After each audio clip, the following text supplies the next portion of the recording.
Hey everyone, just wanted to get another interview under the belt with a former recurring guest. She has a PhD in metaphysical counseling, philosophy, and we're just going to go into the reason religions are mostly Christianity, but the reason that the religions are so difficult to give you enlightenment, and I'll get that from a further educated person such as Joanna. So let me bring her back. Hey, girl. What's up? What's up? What's up? Thank you. How's your society working out? My academy? Yeah. Yeah, it's so cool to see people that have been there from the start and how you could have like shown them maybe one video that which I did in the beginning. Well, I didn't, but most people do. One whole video that they'd be like, "What?" And it just goes over their heads to now being able to, after a year of dissecting what it truly means and all the layers, to be able to show that same video and they actually understand it. And it's like they've learned this new language of understanding. And that is like incredible to watch, you know? So each time somebody has a new epiphany or a new like understanding, it's like, oh, I love this. You know what? For me, that exact same experience happened when I heard the Pleiadians' message to Earth. When I first started out, the one from Hmm. Barbara Marcinek, when I first started hearing it, I was like, what is this stuff? And then like the longer I started studying, the more into because she starts off slow and then she kind of builds into all the stuff that sounds crazy to most people. So I would understand and be on board with more and more and more. It's very similar. Yeah. Um, so I'm glad that that's doing well. Um, that's fantastic. And I wanted to get your thoughts from somebody who, one, has a PhD, but number two, just from your own personal experience, because I go off and I talk about why religions are bad, and I make a couple of points. I go, number one, it's like Eckhart Tolle says. He says, if you want to pray, that's good for you, but you should gradually get away from that because you want to stop putting the onus on someone else doing something for you, whereas you want to take in your own karma. The problem that a lot of people, or that I have with religions, basically, is that it separates you from the creator. It makes you think that you're going to be judged by a creator, an infinite creator. If a creator is infinite, can no longer. How can you stand before something if you're part of the infinite?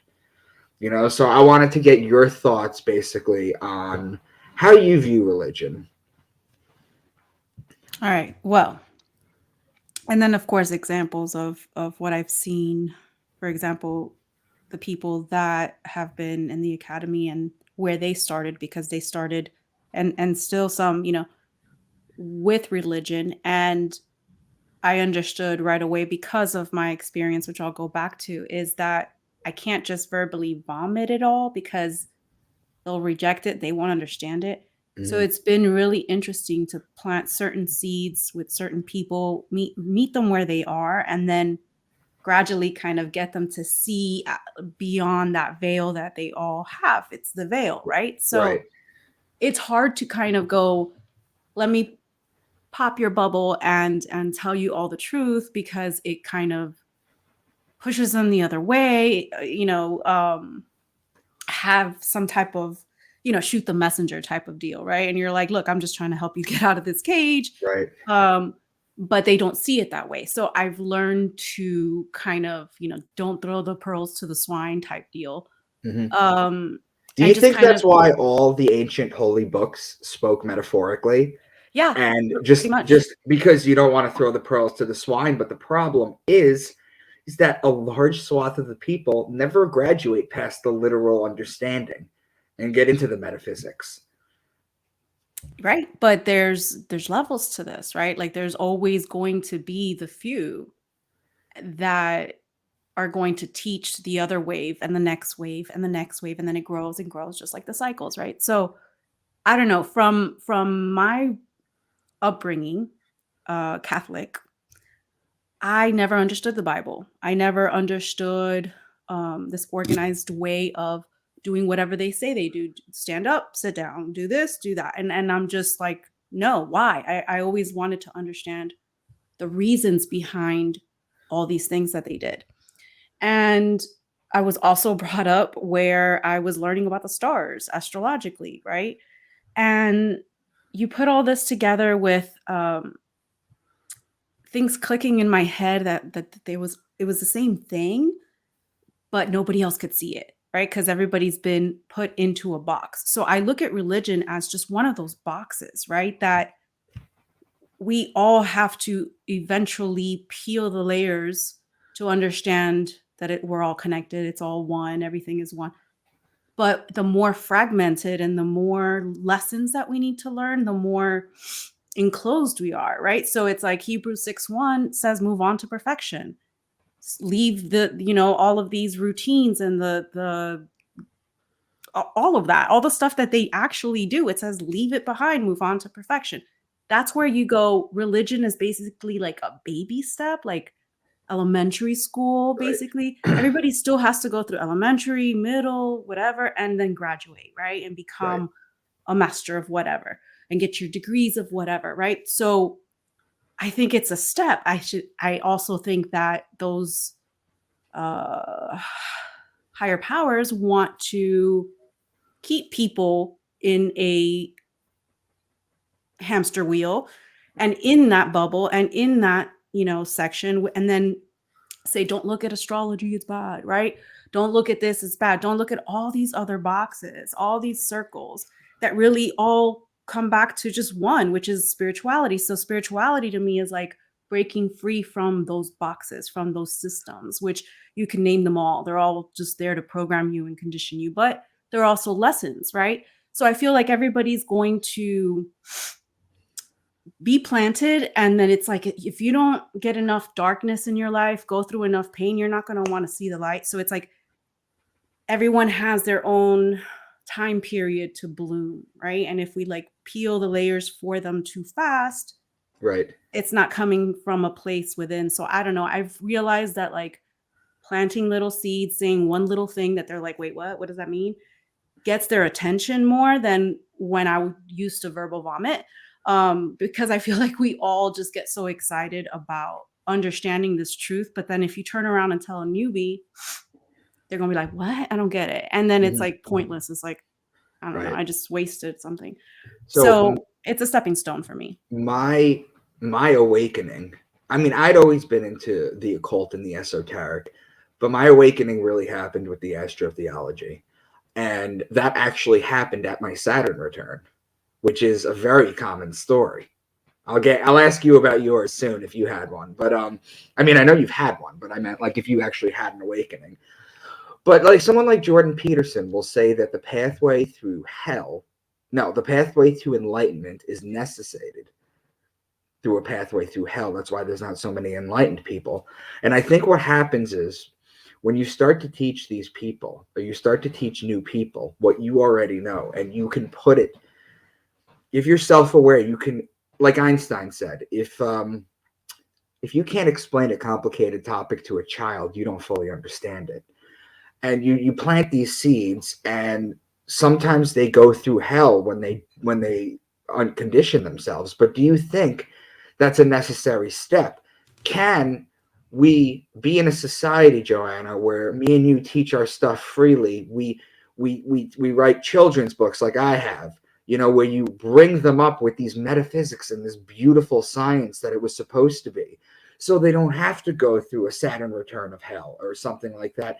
Do you think that's possible, or do you actually have to have your whole? Because I heard your last time, your life breakdown, my life breakdown, how we went through hell and then we came out on the other side. Is that necessary, or can we start from a childhood and explain to them how it really is supposed to be? Okay, so here's how I see it.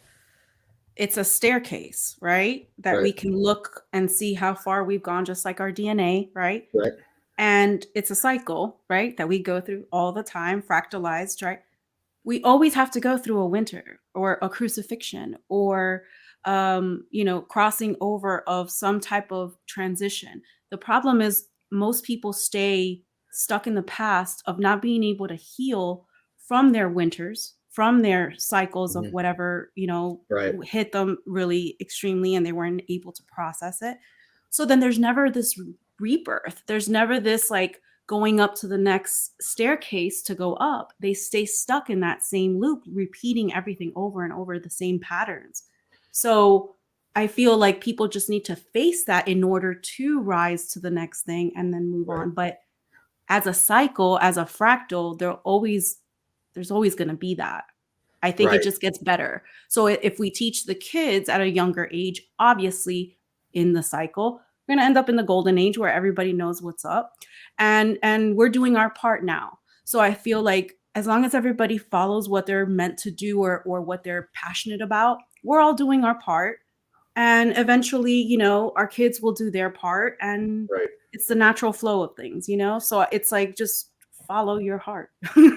I talk about one of the things that I talk about is I talk about how when we're on earth, we have evil, we have negativity, we have pain and suffering. And when we pass on, we have to work those traumas out. It's basically the next step is to heal from that so we can truly ascend. Right.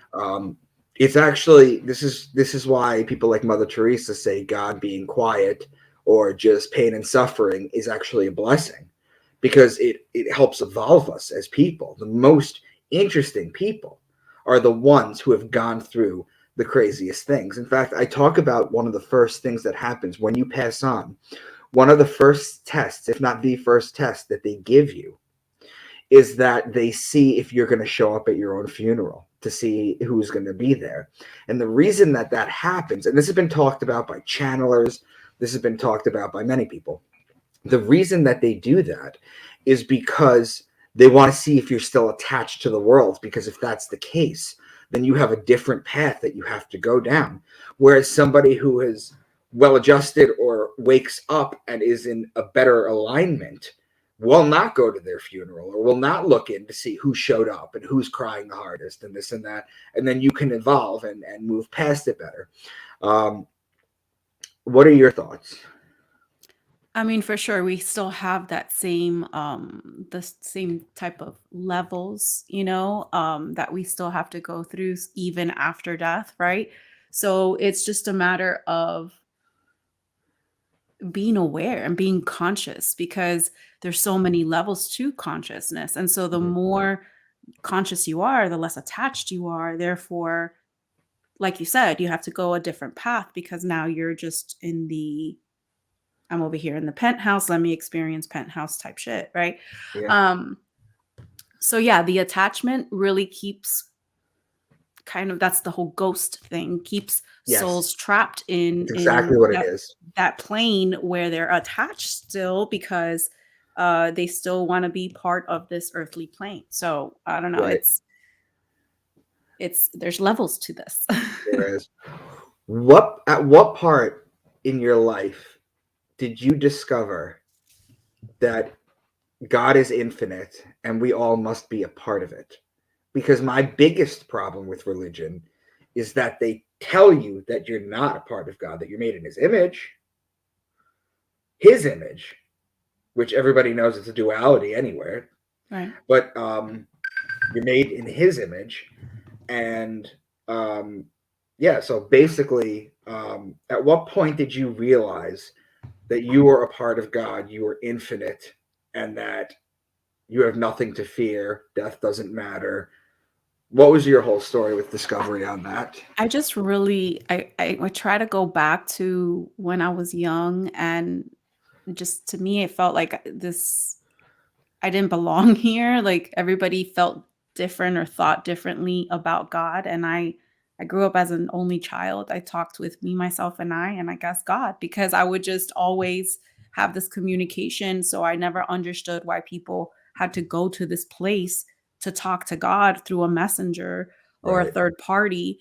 And when I talked to God all the time and I manifested things all the time. So to me, it was and I had like prophetic dreams. So to me, it was easy. And so I felt very um, out of place until It wasn't, and then, you go zombie because you get conditioned. And I went through my pain and suffering. And then it wasn't until 2014 that I came back to that whole feeling of oneness. I had a feeling of oneness 2001 that really like shook me up, crying hysterically, which was this whole union with light that I can't explain. I wanted to just go back to that feeling because it was like I felt like a particle, let's just say, or like just light. I was just light and everybody else was light and I could tell, but they were all just light, but they're still individual, but then we were all together. Right. And it was like this warm freaking feeling. And yeah. So then it was this chase to go back to that feeling. And during that chase, I guess it was like, let me try to level up to go back to that feeling. But that's when everything started getting thrown my way and all these obstacles. Oh, really? You want to go back to that? Can you handle this? Can you handle that? And then it took me all the way until 2014 to go back and feel that feeling and go, oh, wow, everything is connected, even on this plane. So it kind of merged, Right. So let me ask you a question about karma. When it comes to karma, we know that that is the true law of the universe. It is. It's the true law. Um, Whereas mathematics is kind of the left brain way of thinking about things, karma is more of the right brain way of thinking of things. When it comes to karma, when you're young and you're making mistakes, you're drinking all over the place, you're doing drugs, you're having sex, you're doing all this kind of stuff because that's what's pushed onto you by society. When you're going through all this kind of stuff, karma kind of builds over time and then it whacks you in the face. But what I've noticed for myself is ever since I started really trying to be a light being, and I mean, everything, every little thing, just always spread positivity and always be nice. If I step out of line and do something dumb, karma is much quicker to whack me in the face. Do you notice that? Oh, it's like instant. And that's Yes. why you got to be careful what you think about and what you manifest because boom, it'll happen instantly. So yeah, it's kind of like preparing you to be able to get to that level where you truly desire something and then it manifests. And it's like we have to work our way towards, do you really want an elephant in the room right now? Like if that's what you thought about and then it Right. happened, right? So it's kind of like um the stepping stones again, just This is part of the reason why I talk about hallucinogens all the time. I don't personally do them, but I understand the lessons from them. So I don't feel the need to do them. Obviously, it would do something better. I don't. I do take edibles and I do marijuana from time to time. What I love about marijuana is this: when you're in control of your thoughts, when you can control your thoughts and you can just watch them pass by like clouds in the sky if they're negative and then they go away, as opposed to certain people that they get a negative thought and they harp on it and then it right. continues to repeat. And Right. then you're just sitting in bed in the middle of the night, just thinking about this horrible thing that you did instead of being able to get over it. When you're talking about this kind of stuff, what I love about marijuana is it shows you what you need to work on. If you have your thoughts in order and you can manage them, and this is what I teach a lot of people, and a lot of people reach out to me and they're like, I can't tell you how much it's helped me because that's the first step. It teaches you It's detachment. right, exactly. Because sometimes we have thoughts that we focus on, like what I'm trying to talk to you about. I'm thinking in my head and then I'm saying it. A lot of other times we have what I call passive thoughts, which are just thoughts that just stream into your mind. You're like, where'd that come from? It can be positive or negative, but if you can manage them, that's fine. But when you take an edible and you're on marijuana, nothing is hidden. The veil is hidden. Like you could put a mask on in public, but when you take marijuana, that mask comes off and you're self-aware of the things that you need to work on. So that's why I'm a big fan of it. Not abuse though. I mean, you can abuse cheeseburgers. It's about Yeah. moderation and just sometimes working on yourself And then and hearing it relaxing. with your heart, Yeah, because your heart, like that's where you really hear like the intuitiveness, right? right. The thoughts we can have them all day, every day, and they come from the ego. But then there's those intuitive thoughts that they're easily accessible because we've opened up to just detaching. And then you're able to pick up on those intuitive guidances and thoughts or whatever that maybe with attachment, you're just too attached to be able to see them, you know? Yeah, it is. So when people first come to you at the academy, can I call it an academy? Yeah. Okay, when people first come to you as an academy, do they come to you with problems? You know what? A lot of the people who have come, it's kind of like when you don't know how sick you are until you Mhm. start to, you know what I Right, mean? Or you don't know how bad you're out of shape until you start to like climb the stairs and stuff. right. Um, it's kind of like that. Like some people started off with, oh, my life is great because my whole motto is to love your life and to kind of get you there. And I have programs of self mastery, right? And so they start off with, oh, everything is fine, right? Like I love my life. But then as we start to peel the layers and really like go through all their blockages and work on, mastering mind, body, spirit, all of it, um, then it's like truly different people. Like they've just mastered themselves in a way and they look back and go, oh wow, like now I'm in alignment. Now I love my life. I didn't know that I didn't love it before. So I feel like a lot of people are just unaware of their unaligned or misalignment. They just don't know that they're not following their calling. They don't know. They're just in that conditioned mindset of I'm just here, doing the thing that I do every day. Do you have a particular thing that you like to start all newbies off with, like a mantra or a saying or a science that you want to go into? Or is it really tailor made for each individual person? Because I know you're a very self aware person. You're a very bright girl, and you're well educated, and you're very self aware. So you could see this person probably needs this person probably needs that. But as a general rule, if someone comes to you and they're just like, "So I heard about you, what's up?" Like, do you have a go to where you start off with them? I mean, yeah, at first we do like a little tour. So cuz there's so much in there that it can just be overwhelming. So it's like, hey, we have like a healing section, we have a level up section where we do more classes, etc. And then we have your do it on your own time mastery or other courses. Like we're doing a conscious development course working on dreams, being present and shadow work. We're also doing astrology, but it's like coming from the beginning, like fresh start, like what are planets, like what does each one represent, and doing it throughout 12 weeks. So it's like really breaking it down letter, like they all want to know the paragraph. I'm like, first let's learn the letters and then the Yeah. words and then the sentence, so Hmm. we can put it together into a paragraph. So it's been really fun watching them learn that. So we've had new people come in that haven't had like metaphysical meanings classes.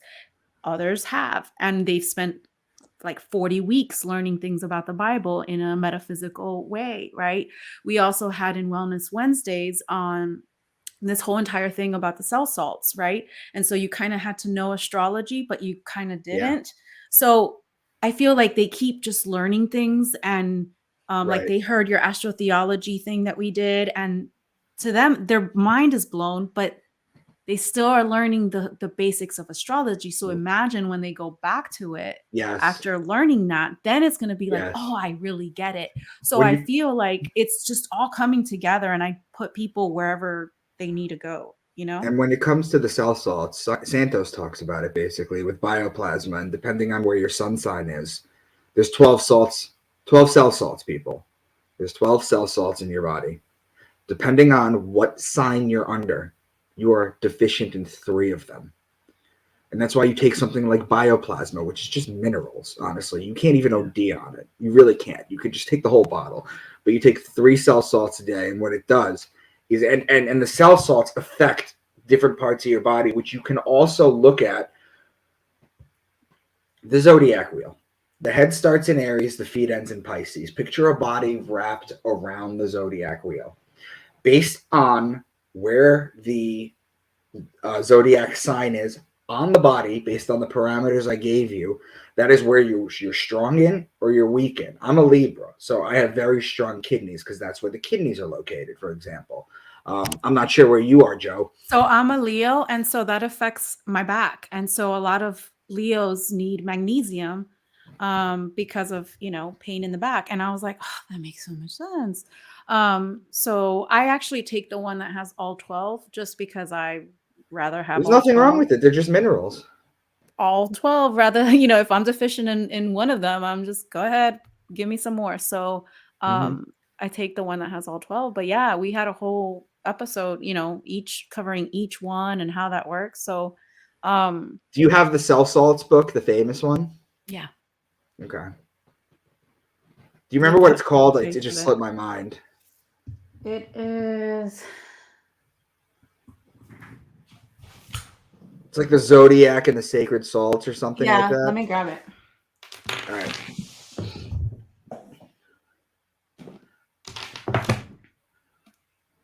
The Zodiac and the Salts of Salvation by That's it. Carrie and Perry.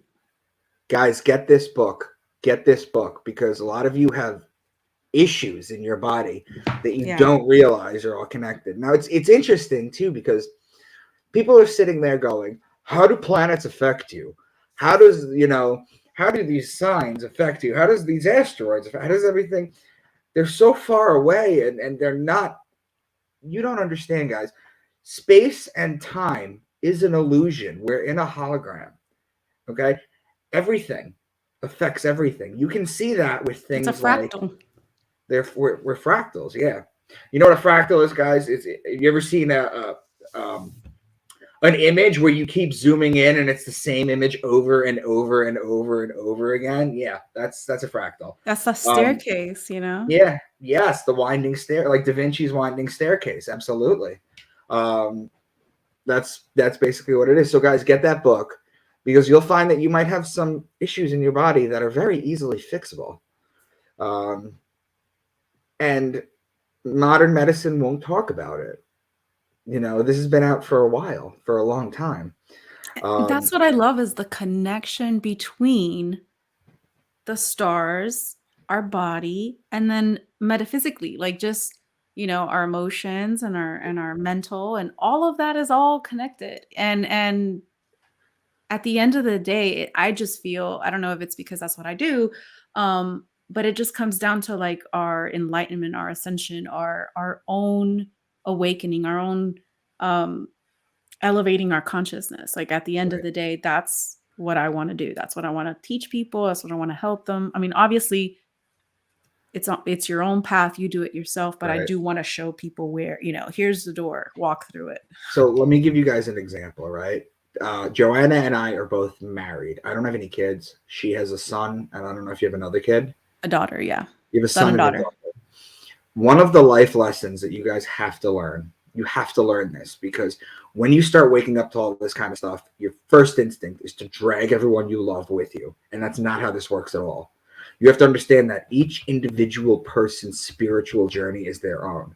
Whereas Joanna loves her husband and her kids, there is no way that she can bring them to where she is. They have to want it on their own. All she can do, and all I can do, is be a vessel of change. And you change yourself, you change the world. People will come to you. You will lose negativity. There you go. You will lose certain people out of your life when you start to wake up. You will. But Yeah. you will attract more. And then what you do with that, for instance, me with my books, this channel, and Joanna with her academy, is you go, okay, my loved ones may not be at the same spiritual level I am, and that's okay because I can love them all the same. However, we started something and people are now gravitating towards us. You can build a community that way. And that's what it's really all about, isn't it, Joe? Yep. People feel alone when they start waking up. They feel like, it's them against the world because the whole masses are going in one direction. And you're like, wait a second, this makes no sense. And you start going on this lonely path. And then you realize, oh, wait, there's more lonely people out there. Let's all get together and realize that we're not really lonely, right? Yes. So yeah, it's pretty cool. And you mentioned about our kids. And let me just tell you, this is like so legit, like what just happened. But my daughter's she's about to be, oh my God, she's about to be 16. Whew, let me sit on that. Okay, so she's about to be 16, and she grew up with being part of my awakening, and so Yeah. she's understood all of these things, but she's more, I want to go, because I unschooled her, took her out and everything, but then the whole pandemic thing, and she was like, I need to go back to society and I need to go back to my friends. So she's more of like social person, whatever, and wanted to go back to school. Whereas my son was like, F school, I'm never going back. I'm building a business. I'm not working for the man, and he's like, like would watch Santos videos with me and understand everything. And I'm like, okay, cool. We're on the same page. So her going back to school and going down a spiral of being depressed and whatever, like I couldn't go in there and force her to clean her Yes. room, right? Right. I had to basically be like, you do understand that this is a representation of how you're feeling right now, and this is showing me your mindset. You Right. know, she understood that, but I still had to let her go through the process of Hmm. feeling it and letting Yeah. her get out of it on her own, right? Right. And it wasn't until maybe like last week, I think it was last week, that I go in there and in front of her mirror, she's got running with little like tabs or whatever, little lines. And then she put meditation with little lines. And I was like, hold up, you've been meditating? And she was like, yep, 3 days in a row, blah, blah, blah. And I was like, oh. So she's like going on this different direction, but it's coming from within. She already knows the tools. She decide a lot of us have the tools, and sometimes we're like, F it. I'm gonna just be here in the dark, right? I'm Right. gonna just be in the dark Right. because we have to hit that rock bottom. So I had to let her do her thing. I had to let her hit rock bottom because I'm here for her. I'm here when she hits, right? I'm here to make sure that to comfort her, whatever, but at the and to guide her, but I can't force her because Yes. and that's teaching me not to like force anybody. Like my husband going through a lot of mental stuff, and I'm like, you do know this and this and that. Yeah, I know.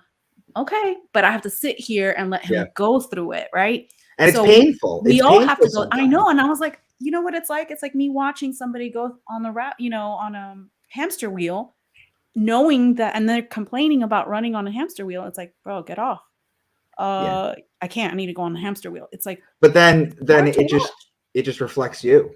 It just reflects how you are because you look in the mirror and then you see yourself as a 16-year-old and where were you? Right. Yeah. And where So is I she? gotta just be like, hey, everyone has their path. She's totally different than my son, Right. but at the same time, they both have the tools, and Yes. so I know that those are the seeds, and they're gonna flourish whenever they need to because I planted them. And Yes. that's that. Like I walk away, I light it, I give it water, but I walk away, let them do their thing, you know? That's that's amazing. And that's exactly what we're talking about. In an ideal world, we would love everyone to be on the same page as us because it would make life so much easier. Yeah. But you find people on your journey that are lost, and that's what we're doing. That's literally what we're doing with art, like with me with my books and my channel, you with your academy. Now I have a question for you because I know you have a PhD, even though it's in metaphysics, which is amazing. It's amazing. I don't consider this, I mean, it is a real science, don't get me wrong. I don't consider this like academia. I consider that like spiritual knowledge, the most you can get out of it.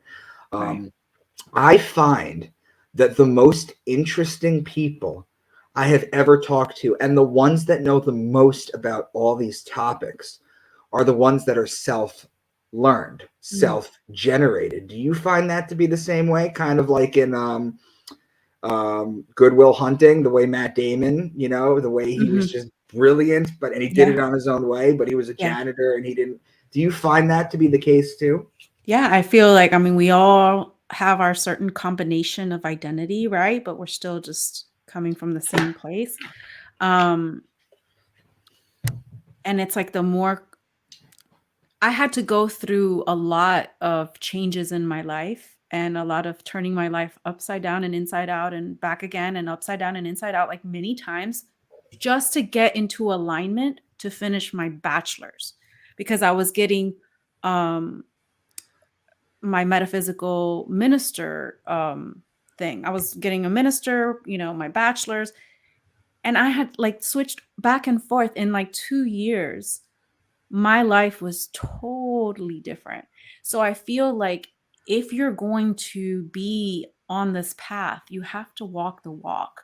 And in order to get to that point, there's going to be a lot of obstacles to kind of test you. If you really want to get on that path, you're going to have to overcome these things. Yes. And it's interesting too, because when you're walking on this path, there's no one who is more motivated than the person who first wakes up and they just realize there's a world of information that is being hidden from us. Yeah. And then they go down rabbit holes. And then the one thing I talk about quite often is when you first wake up to something and realize that everything that has been pushed on you is a lie, you develop this mentality that anything you read that goes against the grain is the truth. And that's why some rabbit holes, right? You have to be very vigilant and you have to be self-aware and cognizant and conscious enough to realize when you're going down a bad rabbit hole. And I think that's what people like us do, is we kind of guide people through the misinformation, disinformation in the esoteric community, because it's everywhere. Yeah. You know, we just try, and it's not what works for us. We're showing you what works for us for sure, but what works for other people. There's a lot of understanding people. I get comments all the time. I get emails all the time from people with comments on my videos, and I follow up with all of them. Do you make yourself accessible like that to everybody that comes to your academy? Yeah. Oh yeah. Oh, like over accessible.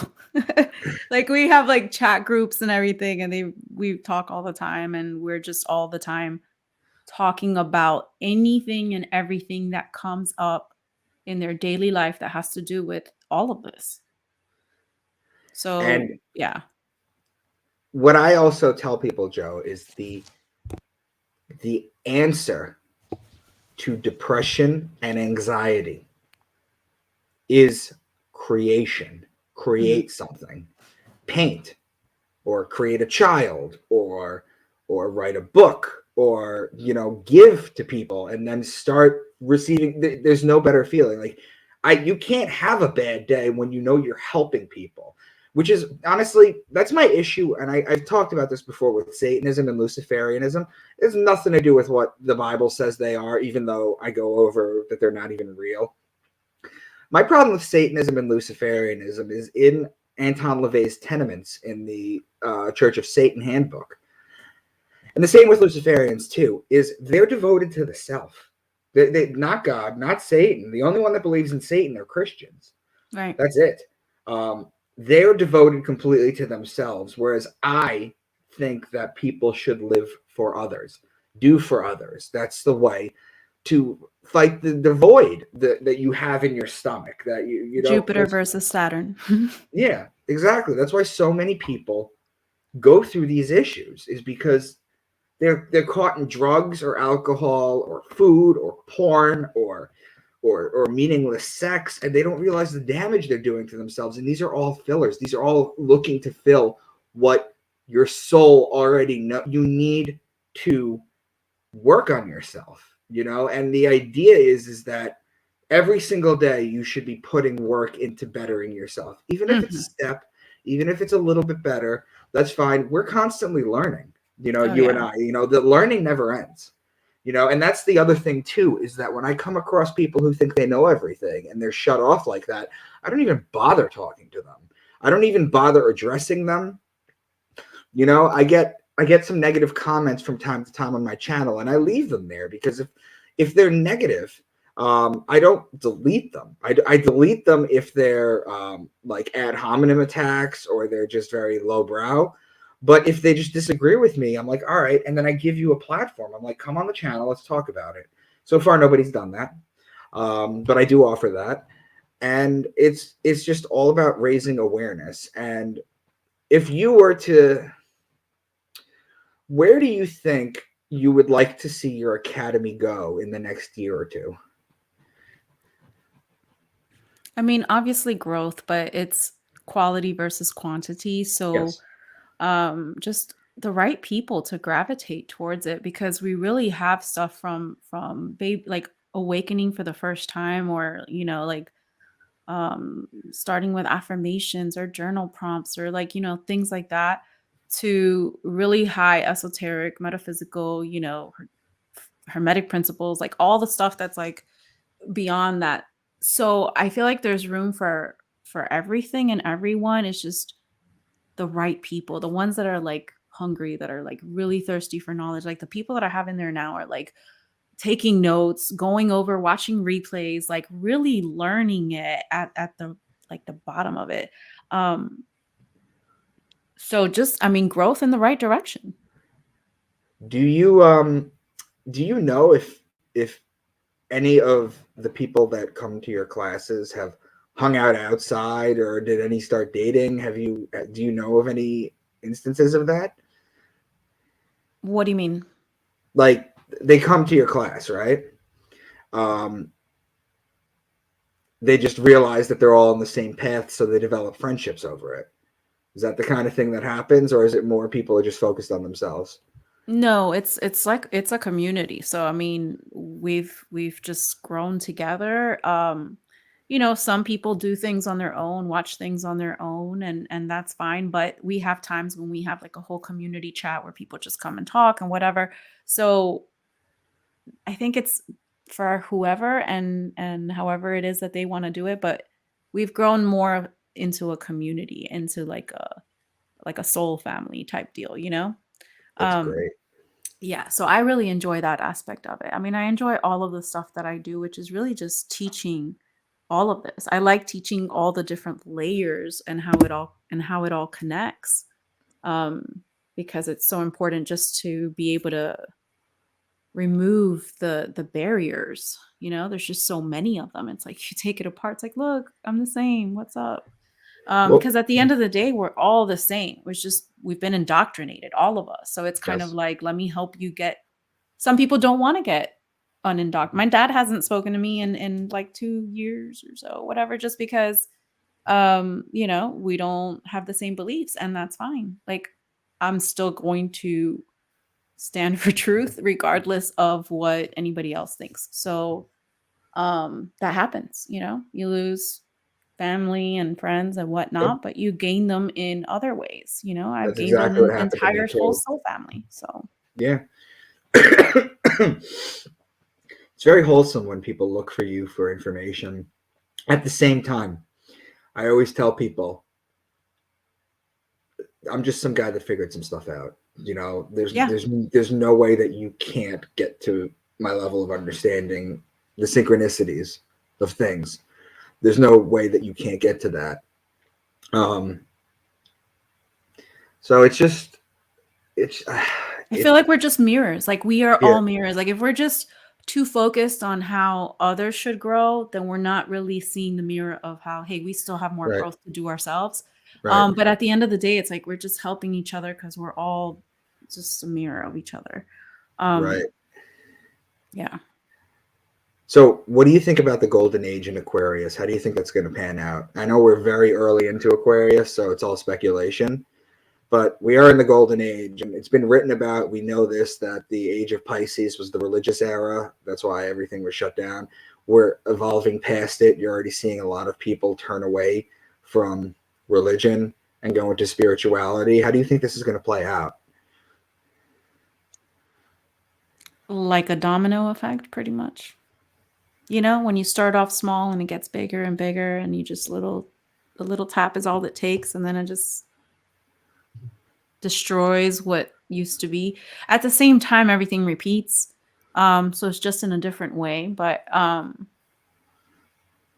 we're exactly where we're supposed to be right now. Yeah, that's it. And I Like always talk. everything's playing out the way it's played out. I always tell people too. I say, if where you are right now watching this video, if you're thinking about yourself and you're happy with who you are, you're happy with your life, right?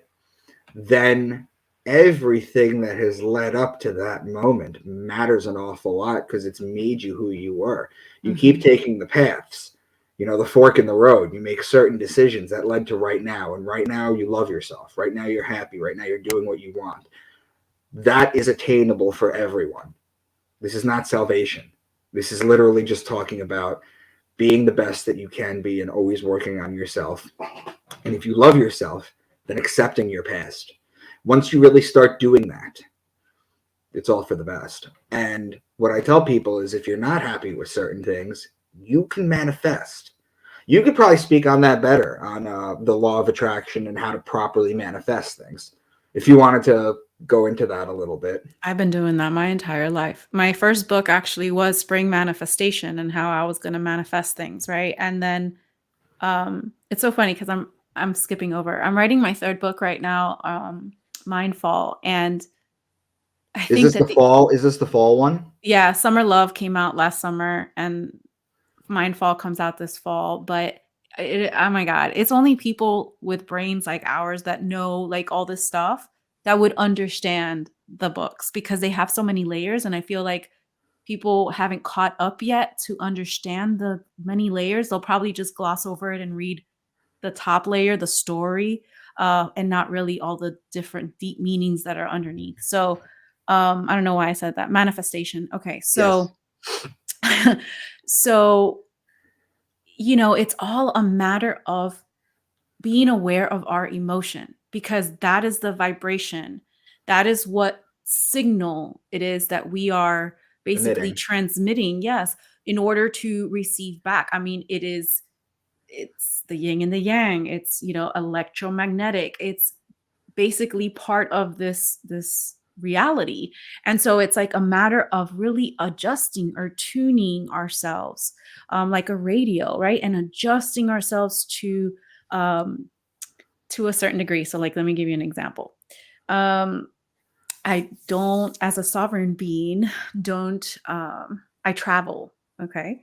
I don't really drive.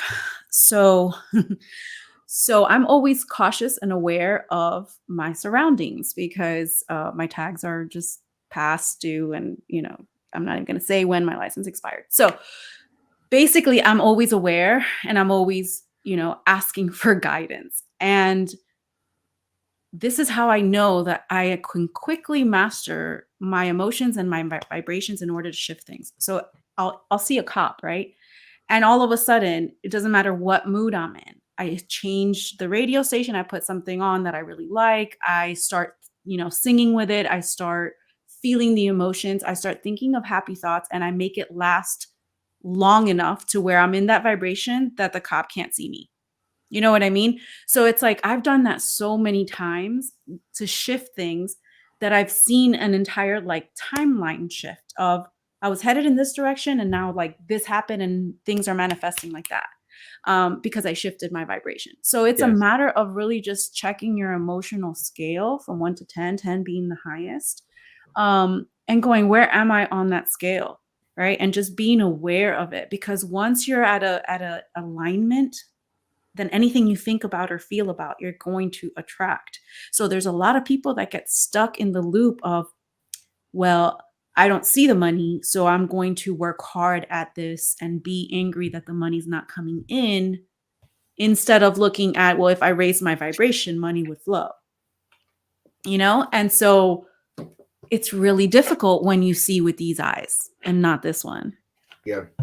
You're talking about staying in your lower chakras versus Being able to come up to a place where things just come to you because it's like you said, a simulation, a reality that we can create. So if we can do this in the non-physical and imagine it and create it, like you said, create something, then we can manifest it into the physical world. And yes. it's as simple as, solid to hydrogen to oxygen to whatever. Like it's just a matter of, Right. Well, that's alchemy. well, that's what we're doing. Yep. Manifestation is pretty much alchemizing your thoughts and your Yeah. desires into So for people who are materiality. listening, true alchemy, first of all, if you've learned about alchemy from the schooling system, they'll just have you know that it is a dumb version of chemistry or science that the ancients used to practice. That couldn't be further from the case. It's extraordinarily spiritual. The idea of turning lead into gold physically is a goal. Yep, there you go. Yeah. Turning lead into gold is a physical goal. However, the idea of lead to gold is really transmuting your lower self into your higher self. It's extraordinarily. Newton practiced alchemy. In fact, I think Newton was more of an alchemist than he was a scientist. Get into alchemy, guys. In fact, my 7th book talks about alchemy. It goes through the process of the calcination and all that. That's the physical side of Sexual it. alchemy. Yeah, Mhm. absolutely. You teach that? Yeah. It's amazing. And my husband and I practice, and it's the most difficult shit ever. You know, like I said, we go back and forth and stuff until we eventually get to the point where we transition. So we've been in this like middle area for a while, but we know, you know, what's up. It's just a matter of practicing it and walking it. And I tell my people all the time, like, look, I'm just another person, just like you. I have my dark moments, just like you. You Right. know, it's like I'm not any better than you. I just know certain things. Just like they know certain things that I would never know, right? You know, And so it's interesting because when it comes to me and people reach out to me, I have no problem telling people I don't know the answer to that. My biggest problem is I don't like not knowing the answer to things. So I'm constantly yeah. reading and learning. But I tell people I don't know the answer to that. Let me ask you, do you get a similar thing too where they look at you like, but you're supposed to know everything? Oh my God, yeah. Yeah, I'm like, no, not that. That's why I'm so open with it. I'm like, look, if I don't know something, I will find out the answer Oh for you. yeah. Oh yeah. I But mean, think we and have that at heart, you know. What is it that you have that's Aquarian-ish? my rising. Okay. Is it? Yeah. Okay. Yeah, because I have my rising in Aquarius too. And that's that Yes. whole like rebellious, I want to know this Yeah. information. I know. You know, Yeah. some would argue that your rising sign is more important than your sun sign. Mhm. I've heard So both. Yeah. yeah, I've heard that. So this is great.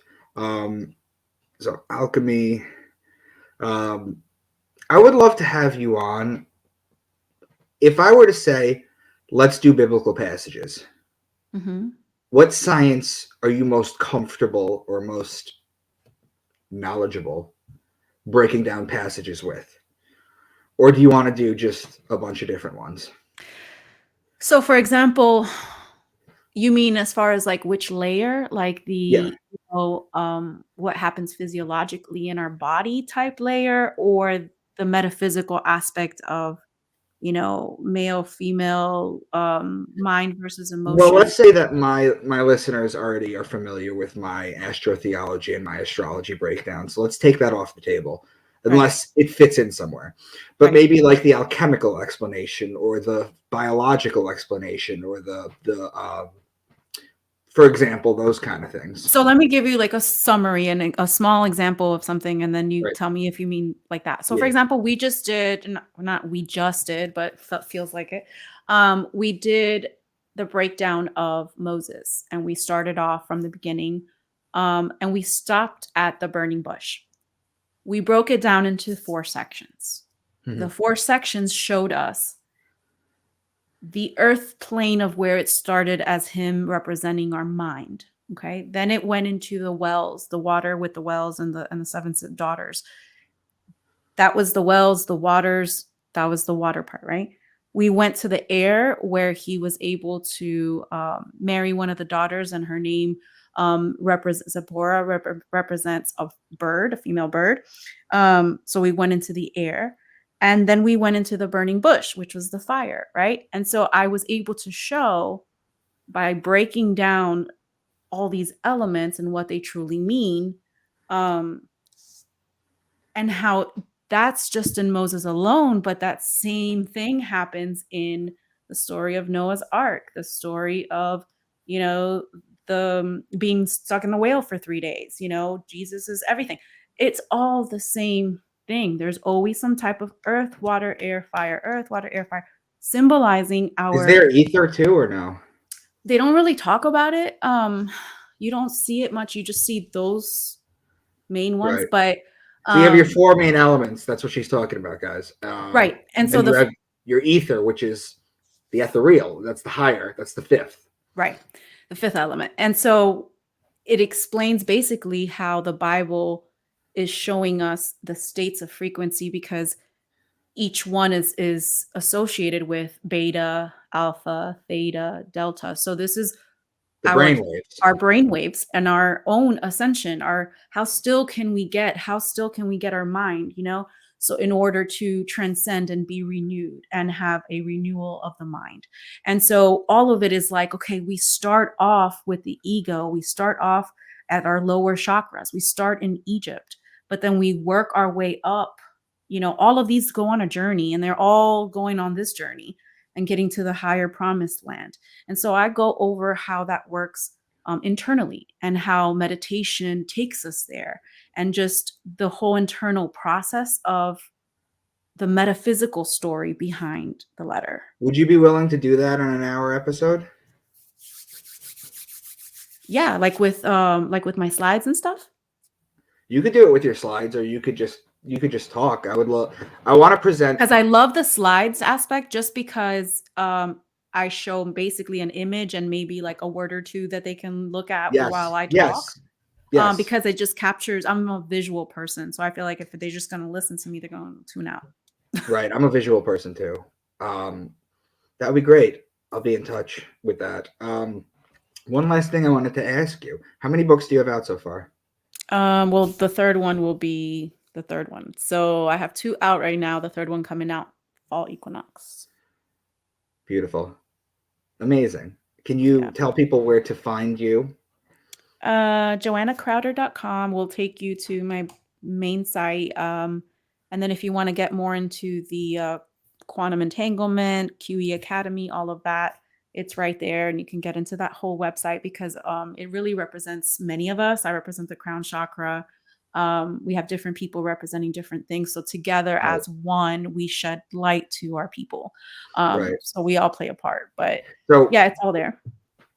When you're talking about sexual alchemy, I just want to throw something in there real quick. When we talk about raising your vibration, people look at it like, God, it's these people from Burning Man again. It's basically how they look at us, but it's true. You could do that. All of you have experienced a higher vibration. If you've ever had an orgasm, you're literally vibrating at a higher level. The idea behind sexual alchemy is, when you're talking about men, you're talking about semen retention, because men and women are very different.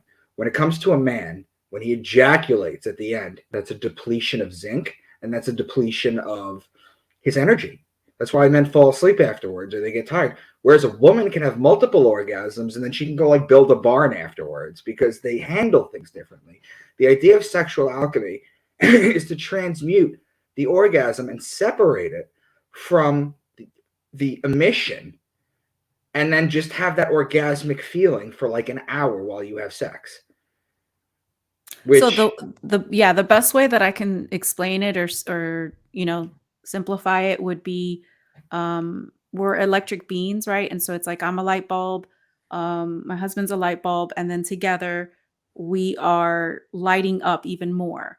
If we are to basically deplete that, the light bulb burst, and therefore you have to wait a whole bunch of time in order for that electricity to build up, in order for that light to build up. That's why men have refractory periods where you can't do shit for a while. Exactly. So instead, if you just hold on to your light, if you hold on to your chrism, Christ oil, you basically end up expanding that light, being able to connect even after sex. You're still on that, my electromagnetic field, my aura and his are still connected. I could feel what he feels, etc. But if you are to waste it, it's gone. Right. It's gone. So that split second of feeling pretty much God, or that union with God, is extended. And if you end up not depleting it, it becomes where, instead of letting go from that head, you end up going and letting it go from to this head, which is the entire, connection, enlightenment, that you end up getting. I don't know about an hour orgasm. I feel like my nose would start running and I'd be crying, but it sounds fun. The other thing I wanted to share you guys is, when we're talking about the planets being so far away, and everything, space and time, is irrelevant, you have something called quantum entanglement, right? QE right there. Quantum entanglement. If you take two particles and they're entangled and they're together, and you separate them, And it doesn't matter the distance. This could be at one side of the universe, this could be at the others. And you mess with one of them or you affect it in one way, the other one responds instantaneously, devout or void of distance. Einstein called it spooky action at a distance. Mhm. So space and time is an illusion. Okay, so we could We're all talk for hours, connected. but Joe, Yes. I wanted to thank you for being on. We'll schedule a time where we could do the Bible. You could put your slides together because I already covered the astrology and the astrotheology. I have a friend, Garrick, who I have a very popular series on my channel called The Matrix Code. He's a numerologist in Gematria. And he kind of, again, self-taught, and he kind of came in kicking and screaming against his will. He woke up for 7 months in a row every single night and saw the clock at 333. 7 months every day. Wake up, wake up. Yeah. So, Joe, it's always great talking to you. I'm going to Thank put you this so up right much. away. I adore you, and I'm Thank happy you. that you're in my life, and I'm glad that Rachel reached out to me and you reached out to me through her. So, Yeah, yeah. this It's is, like we're all connected. We're all mirrors of one another. You know, we're just helping everybody get to the light, I guess. yes, and there's no better feeling, and it's okay to feel good about that. It's okay to feel good about helping people, you know? So I want Yes. to thank you. I'm going to Thank put this you. up right now. Thank you. Oh, and one more thing. I don't know how your daughter's meditation is going, but if she's struggling with it, tell her to get a non-scented candle and watch the flame. Tell her to fire gaze. It's much easier. Mm, mm. I Awesome. always I say will. non-scented because so sometimes a scented candle can calm you down, but at the same time it's a distraction. You really want all your energy focused on the flame. Right. And I don't even buy the 3-wick candles. I buy the 1-wick because then it kind of throws it off. Yeah. So that's basically what I do. So, but congratulations on her enlightening. This is amazing. You got to Yeah. be the happiest mom in the world. Oh, yeah. When she does it on her own and tells me she's been doing it. Oh, yes. Amazing. All right, Yeah. Joe. Thank you. I'll be in touch. We'll do something soon. Awesome. Thank you. Take care.